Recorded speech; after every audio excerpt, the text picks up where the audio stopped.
Você sabia que muitos brasileiros são eliminados quando vão se candidatar por um mestrado, por um doutorado nos Estados Unidos com bolsa 100% por causa de erros que poderiam ter sido evitados com uma simples checklist? Hoje eu vou te mostrar os 7 erros mais comuns que eliminam brasileiros na conquista de uma bolsa 100% de mestrado ou de doutorado nos Estados Unidos. E o mais importante aqui, né?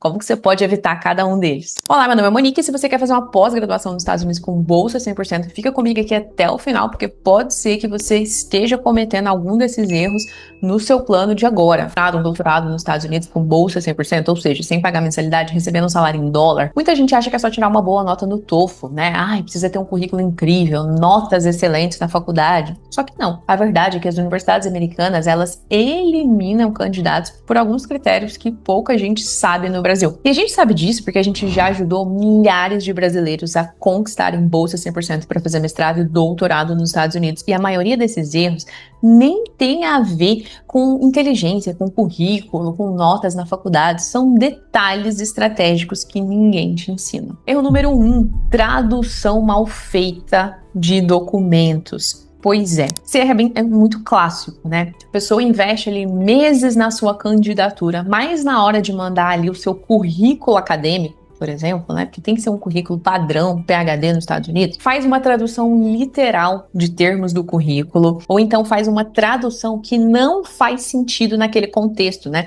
É uma tradução que tá até correta, mas não faz sentido. Qual que é o resultado? O comitê que tá lendo ali aquele seu currículo, ele não entende especificamente o que você quis dizer ali no seu currículo, ou o que você quis dizer ali na sua carta de motivação, porque você usou um termo incorreto. Ou então acha que você tá tentando enganar eles, né? O que é uma coisa horrível. Então, como é que você vai evitar isso? Você precisa usar termos adequados para situações adequadas. Um exemplo muito claro disso que a gente dá sempre é quando a pessoa usa scientific initiation para falar de que fez iniciação científica durante a universidade, a faculdade. Gente, scientific initiation não quer dizer nada para um professor americano. Eles nem sabem o que é scientific initiation. Não existe esse programa de iniciação científica aqui. O que existe? Existe que você trabalhou em um projeto de pesquisa, seja iniciação científica, seja voluntário, seja como for. Então esse é um erro muito comum. Erro número 2. Carta de motivação genérica. Olha só, a sua carta de motivação, ela conta a sua história. Essa parte da carta, ela vai ser a mesma para as várias universidades que você vai aplicar. Lembra aqui que no nosso canal a gente conta para você que você precisa aplicar para um certo número de universidades.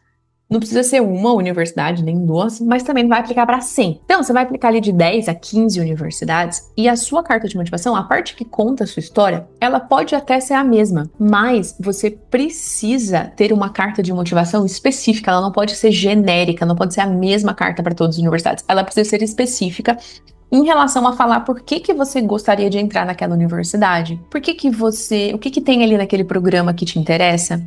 Você precisa colocar na sua carta de motivação professores daquele departamento que tem alinhamento real, que você tem alinhamento real com o que eles fazem ali naquele programa. E se você não mostra que conhece sobre a universidade, que conhece sobre o departamento, que conhece sobre o programa, que conhece sobre o que é feito ali dentro daqueles programas, por que eles te escolheriam? Por quê? Você podia ir para qualquer universidade. Então, você precisa personalizar. Como que você vai evitar esse erro? Personaliza cada carta, né? Menciona os professores, menciona o que os professores fazem, menciona clubes que o departamento tem, iniciativas, projetos, né? E como que você se encaixa ali. Assim você evita o erro número 2. Erro número 3. Muita gente escreve ali na candidatura, na application, como se estivesse aplicando para uma vaga no Brasil. Isso não funciona. Olha só, nos Estados Unidos, a forma de você escrever, a forma de você se relacionar é um relacionamento muito mais direto, né? A gente tá falando de você não ficar rodeando. A postura que é esperada também de um candidato, ela é uma postura muito mais direta. Então, às vezes você vai escrever um e-mail ele não pode dar muitos rodeios, ele tem que ter uma estrutura muito direta, muito curta, que eles não têm tempo. Então, às vezes você vai escrever um e-mail como se fosse escrever um e-mail para um futuro chefe no Brasil e faz um e-mail enorme contando a sua vida e falando e falando e falando. Não. Às vezes você vai fazer uma entrevista e você é acostumado a ser muito longo nas suas respostas, devanear muito, né? Devagar muito. Não, você precisa ter uma postura muito objetiva, tanto na sua comunicação escrita, como na sua comunicação quando houver uma entrevista. Então, como é que você vai evitar esse erro? Você vai ter uma postura direta, tanto na sua comunicação escrita, como na sua comunicação falada, evitando rodeios. Toda vez que você vê que você tá saindo do tema, que você tá falando coisa que não precisa, você vai enxugar esse e-mail, enxugar essa carta e enxugar essa comunicação. Erro número 4, escolher o programa errado. Você pode ser um excelente candidato, pode ser uma pessoa incrível, mas se você aplica para um programa que não tem match com seus interesses, você vai ser eliminado. Os programas, eles querem alunos que estejam alinhados com o que eles fazem ali.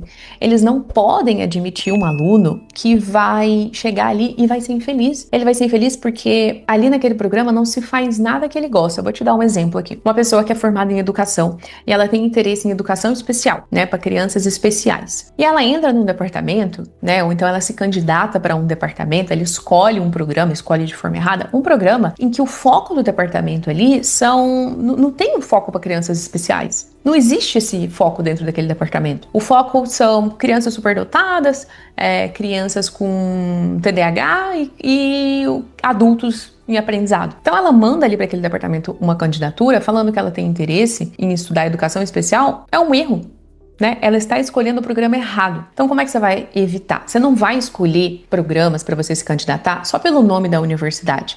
Você vai analisar realmente o que existe ali dentro daquele programa e se realmente existe fit entre você e o programa. Erro número 5. Sabe qual é o erro número 5? Não fazer contato com professores. Muita gente tem medo, muita gente tem vergonha de mandar e-mail pro professor americano. Qual que é o resultado?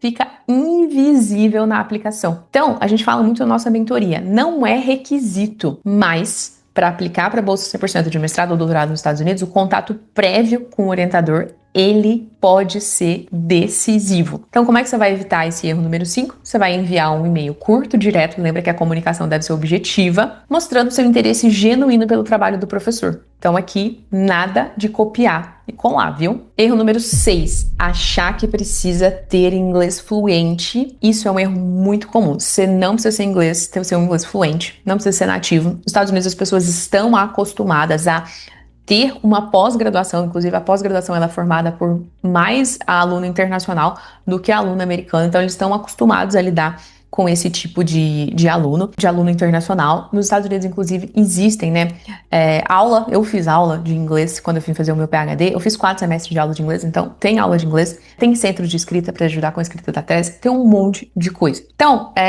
qual que é esse erro, né? Achar que tem que ter um inglês fluente, e a próxima coisa que acontece é que você acaba usando muito o Google Tradutor, usando muito inteligência artificial, colocando um vocabulário forçado, frase que é traduzida sem contexto, erros básicos, né? E isso passa uma imagem de muito desespero. Então, pega o seu inglês do jeito que tá, usa ele do jeito que tá e usa o Google Tradutor, a inteligência artificial para coisas pontuais. Não use ele para escrever tudo o que você faz. Hoje em dia, ainda mais hoje em dia, né, com o uso de inteligência artificial, é muito fácil, principalmente para pessoas acadêmicas, olharem um e-mail, olharem uma carta e ver que foi escrito com inteligência artificial.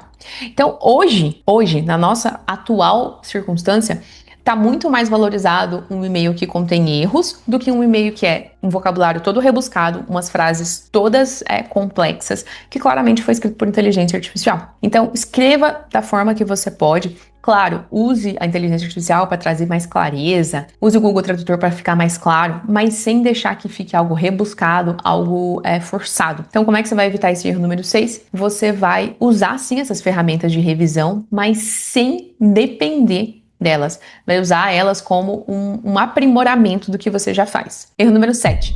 Ignorar prazos e requisitos estratégicos. Olha só, esse aqui é um erro estratégico que as pessoas não sabem que elas cometem. Quando você vai se candidatar para um mestrado, para um doutorado, com bolsa 100% nos Estados Unidos, cada universidade tem o seu próprio sistema, o seu próprio prazo, tem formatos, tem documentos, tem exigências específicas. No entanto, Existe um momento de aplicação estratégica, que é onde você maximiza as suas chances de bolsa 100% de mestrado ou doutorado, que é dezembro. Então, se você aplicar até dezembro, você maximiza a chance de bolsa 100%. Só que quando você vai olhar lá a universidade, com o prazo da universidade, tem universidade que o prazo para você enviar a sua candidatura é fevereiro, é março, é abril. Então, se você ignora usar essa estratégia de aplicar até dezembro, você está diminuindo muito as suas chances de ser aceito com bolsa 100%. Então, o que você vai fazer? Você vai criar um cronograma detalhado, onde, independente do prazo da universidade, o seu foco, o seu objetivo vai ser aplicar até dezembro. Isso sim é estratégia. Então, vamos recapitular a nossa checklist final aqui. Recapitular rapidinho 7 erros fatais. Primeiro, tradução mal feita de documentos, frases e tudo mais que você pode pensar aí. Segundo, carta de motivação genérica. Terceiro, desconhecer a cultura de comunicação e ficar dando muita volta, não ser direto. Erro número 4, escolher o programa errado. Escolher programas que não estão alinhados com o que você gostaria. Erro número 5, não fazer contato com os professores. Erro número 6, inglês artificial. Erro número 7, ignorar a aplicação no prazo estratégico. E olha só, se você conseguir evitar esses erros, já vai estar à frente de muita gente que se candidata assim todo ano e é eliminada e tem a sua bolsa negada sem saber por quê. Agora eu quero que você me conte aqui nos comentários qual desses erros aí mais te surpreendeu e talvez você estava até cometendo sem perceber. E não esquece, se você quer ajuda para uma aplicação estratégica com chances reais de ser aprovado com bolsa 100%, você precisa seguir esse canal aqui. E por último, né, um velho e bom, deixa seu like se isso daqui te ajudou a entender pelo menos um pouquinho mais do processo de fazer mestrado ou doutorado nos Estados Unidos. Se não te ajudou, você não precisa dar like. Mas se te ajudou um pouquinho, dá o seu like aí. Você não vai ser eliminado por causa desses erros e isso aí já são vários passos na frente na sua aplicação. E até o próximo vídeo.